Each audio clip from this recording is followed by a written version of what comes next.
What's going on, beautiful people? Thank you for tuning in. Thank you for watching. Thank you for listening to my rants and rambles. I got a pretty nice rant for you guys in this video. The collective human ego. Now, this winter in Canada has been absolutely ruthless, and because it's been absolutely ruthless, and still is, by the way, today's just an exceptionally good day, but it's still ruthless. You know, it's just a ruthless winter. And because it's been a ruthless winter, I haven't been out in nature. I mean, if you go back to my videos back in September, October, November, even a bit of December, I was always out. All my videos I was making them out. But as the winter drags on, you just get sick and tired of it. And I haven't been out in nature. You know, I've been in the city. And I realized a few things. I realized, first of all, my capacity to love was higher when I was always in nature every day. Because this is the spirit of love, right? And being here more and more, you tune into that spirit of love. So something I realized is I saw that I was getting a bit more selfish and a bit more egotistical than when I would spend more of my days and times in nature. Because, you know, back in the summer and back and up until, you know, late October, before the winter started hitting us, I would come here and I would spend every day 4 to 8 hours every day, right? Like, that's why I was making all my videos, because I was always here. And I always feel a lot of love, and I'm just absolutely friendly and, objectively speaking, so wonderful to be around. But as I started to get less and less out in the in nature, and as the winter got harsher and longer, and it's still, I mean, tomorrow it's gonna be like freezing rain, and it's already fucking April. Just a terrible winter. I made a decision my last winter in Canada. In my last winter in Canada, I'm gonna be going abroad from here on in the winters. I'm already looking into places. Thailand seems good. Bali, Medellin in Colombia, lots of places. So this is my last winter in Canada, man, no more. And I realized, because I was no longer spending time out in nature, and even if I go, it's like half an hour, then get the fuck back.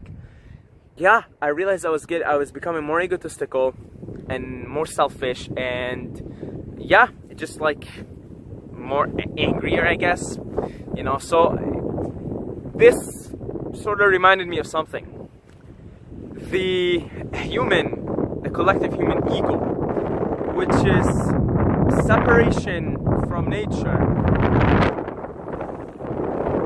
Separation from nature and forming cities.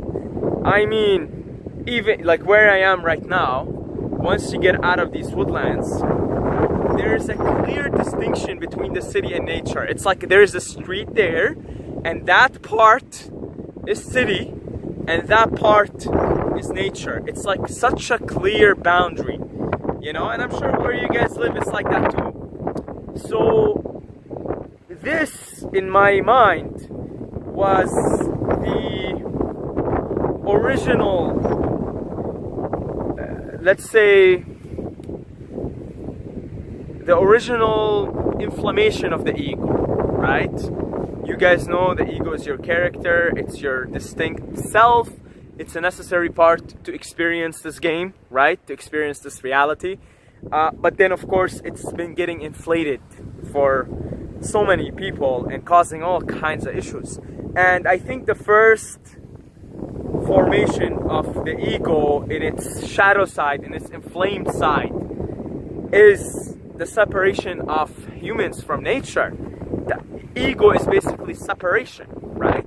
So when we first separated from nature into city-states, and we said, hey, humans are separate from animals, and they're separate from trees, and they're separate from the wilderness, and so because we're separate, we're gonna create these city-states, and we're just gonna do our thing there, and we'll just, nature is sort of like our backyard.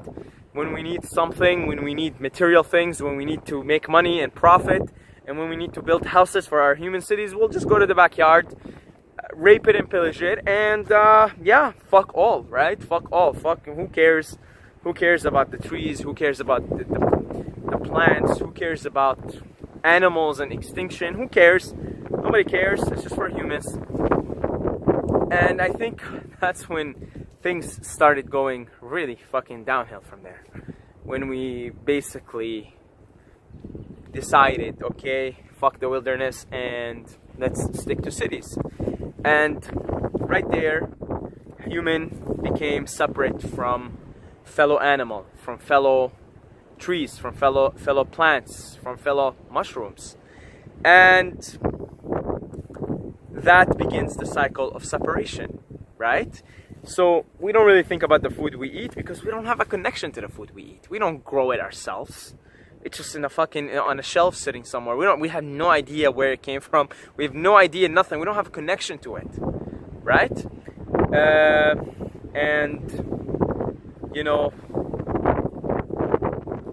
it's not good. It's not good, right? Because we're all one. Like, you know, the oxygen you breathe is from the trees, okay? So that's another thing. We stop paying attention to the quality of the oxygen. You know, we just assume whatever is in the city, that's what is air, right? But man, like, the air quality in the city versus here is huge. Like if you spend a week out in the cottage, like, you will feel refreshed, you will feel healed, you will feel incredible. You know, you'll be, even when you breathe, you're like, holy shit, you know? So our breathing patterns are shallow because of being in cities. Now, from there on, the separation cycle, how you do one thing is how you do everything. First, we separate humans from the natural world and other organisms that we are dependent on. I mean, what we eat is basically plants and animals. What we breathe comes from trees. You know, like, we are connected whether we like it or not, but we think now we're not connected. There you go. The first abuse of the ego, the human collective ego. And from there on, how you do one thing is how you do everything. So we start to have our houses and we look, me and my neighbors, right? So me and my neighbors separate, right? Me, my nuclear family, you know, dad, mom, and me and my sister, right? Separate from other families, right? Whereas, you know, with humans who lived out in the wilderness, the tribe was us. Of course, they had their own problems because the tribes would fight amongst each other. I'm not saying that was perfect, far from that. Okay, we gotta basically overcome the dark side of tribalism and the dark side of civilization. That's our challenge as modern humans right now, as conscious beings, is to overcome both the darkness of tribalism and the darkness of, or let's say, the shadow side of tribalism and the shadow side of civilization. So yeah, we start to see ourselves, my nuclear family, this separate from that. And then little houses, each one has their own house, their own property. In parts of the United States and many parts of the world, you're legally allowed to shoot someone if they trespass you. You know, because this is your land, you own it, it's your property. Right? It's your property. When the Europeans came to the natives and they told them, oh hey, by the way, like, this is our land, and they try to explain to them the concept, the natives didn't get it. Like, because they don't have words for it in their language. Like, what do you mean you own the land? Like, they didn't understand the whole concept of ownership, of possession of a land. They didn't understand it. They didn't have anything for it in their language. And yeah, so then it's separation. Then we had religions come in, and now humans are separate amongst each other. Oh, your religion is this, my religion is that, my race is this, I'm black, you're white, blah blah blah. And then the ego keeps getting inflamed and inflamed and inflamed and inflated and inflated and inflated and inflated. And on and on and on it goes. Now, you know, everybody thinks they're the center of the world, and it's detrimental to the person who thinks they're the center of the world. It's detrimental to the person. It's suffering. Oh my God, the constant. Because when you think you're the center of the world and you think you're so important and everything, the thoughts that go in your head. the thoughts that go in your head. You're constantly thinking what people are thinking of you. You're constantly seeing if your actions are appropriate, if you're being normal, if you're being cool, if you're being this. It's a mind prison. It really is. So anyway, I've learned my lesson from this winter, because again, for the last 3-4 months, I have been barely out in nature. And it is so not like me as of late. But it's just been, again, a ruthless winter, terrible winter. And it's just carrying on for long. And I've learned my lesson. I've learned my lesson that me personally, I gotta be in nature. I gotta be connected here again. And, you know, bring into awareness this. Like, I can't believe we have to bring into awareness the importance of connecting to nature. Like, it's such a fucking hilarious thing. Because it's like, yeah, like, no shit, Sherlock. Like, the natives would look at you and be like, no fucking shit.